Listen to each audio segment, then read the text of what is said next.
બીજા પ્રશ્નો જોઈએ આપણે, ટાટમાં પૂછેલા પ્રશ્નો. ક્રિયાત્મક સંશોધન એ કઈ બાબતનો ઉકેલ આપે છે? હવે ક્યારના આપણે બોલ્યા કરીએ ક્રિયાત્મક સંશોધન કઈ બાબતનો ઉકેલ આપે? તો શિક્ષકની સ્થાનિક સમસ્યા, શિક્ષકની સ્થાનિક સમસ્યા, શિક્ષકના વર્ગની સમસ્યા, શિક્ષકના શાળાની સમસ્યા, શિક્ષકની આજુબાજુની સમસ્યા. મારી વાત સમજ્યા કે? એટલે આપણો જવાબ શું આવશે?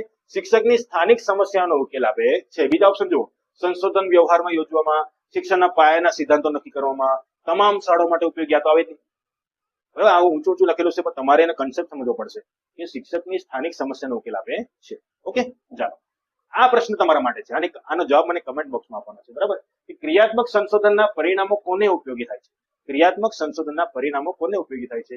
શિક્ષકને ઉપયોગી થાય, તમામ શાળાને ઉપયોગી થાય, કોઈ એક શાળા કે વર્ગને ઉપયોગી થાય, કે શૈક્ષણિક સંસ્થાઓને ઉપયોગી થાય? બરાબર? આના જવાબની હું રાહ જોઈશ કમેન્ટમાં. ઓકે, ચાલો તો આજનો લેક્ચર અહીં પૂરો કરીએ. અને આ લેક્ચરમાંથી ઘણું એવું તમને શીખવા મળ્યું છે, ઘણા પ્રશ્નો તમારા ક્લિયર થયા હશે. આમાંથી જો પ્રશ્ન પૂછાય ને આપણા માર્ક્સ આવે અને આપણે પ્રિલિમ્સ ક્રેક કરીને મેન્સ લખીએ, બરાબર, એના માટે તમને સૌને શુભેચ્છાઓ. All the best. જય હિન્દ. નેક્સ્ટ લેક્ચર મળીએ. ઓકે.